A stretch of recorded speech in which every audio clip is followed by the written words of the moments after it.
Agents in Spokane raided several medical marijuana dispensaries today, enforcing federal law that makes selling or possessing marijuana illegal. But for some families, that drug is a godsend in treating a variety of diseases. 2-year-old Cash Hyde was diagnosed last year with a stage 4 brain tumor. He nearly died more times than his family can count and was miserable from the high-dose chemo coursing through his tiny body until his dad turned to a controversial place and gave cannabis to his young son. KXLY4's Melissa Luck is here, been working on this story. Yeah, controversial, Robin, is an understatement. Medical marijuana is a political football both here in Washington and in Cashie's home state of Montana. But his father said to me, when your child is dying of cancer, you'll do anything you can to help. His choice defied doctors, but he says saved Cashie's life.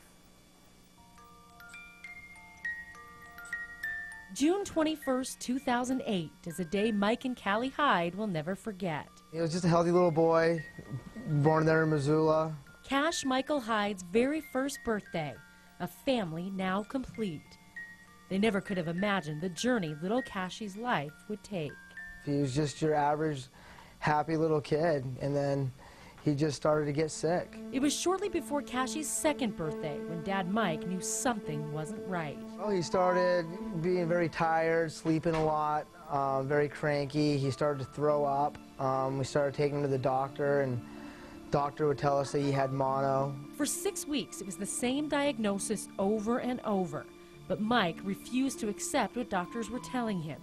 He knew, like any parent would, that something was terribly wrong. I was like, it feels like he's dying in my arms. We need to take him somewhere else, you know. And so we took him to the ER, and that's when they did a CAT scan on him, and they found a 4.5 centimeter tumor in his brain. They loaded him up, and they were gone to Salt Lake City within a matter of a couple hours of finding the tumor. At Salt Lake's Primary Children's Hospital came the devastating news.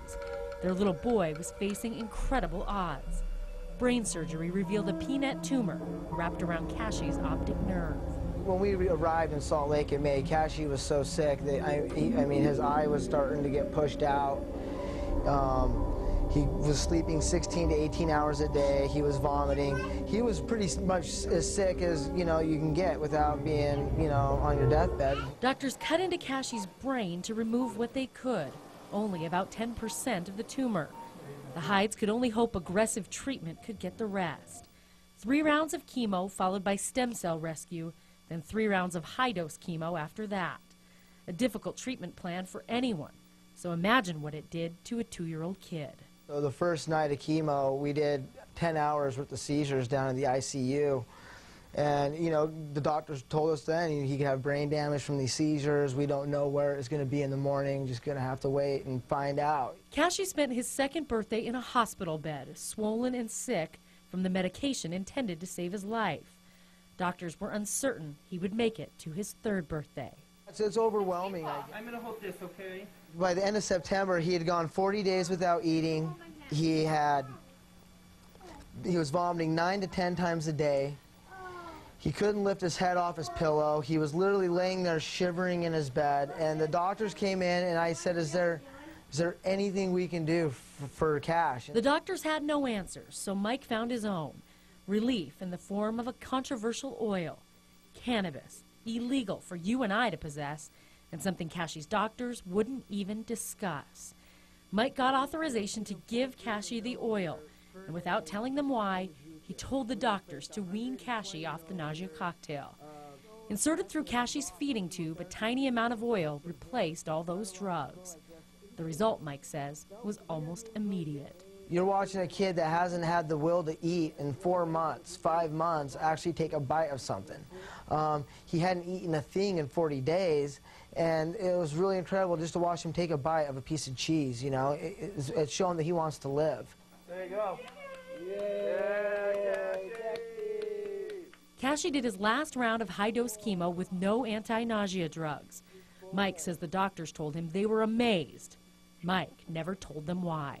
I wanted to tell him, hey, he's on cannabis oil, but I was afraid they would take it away from him. As doctors are concerned about federal law and company policies, but Mike Hyde doesn't care about the controversy or about the political battle over this drug.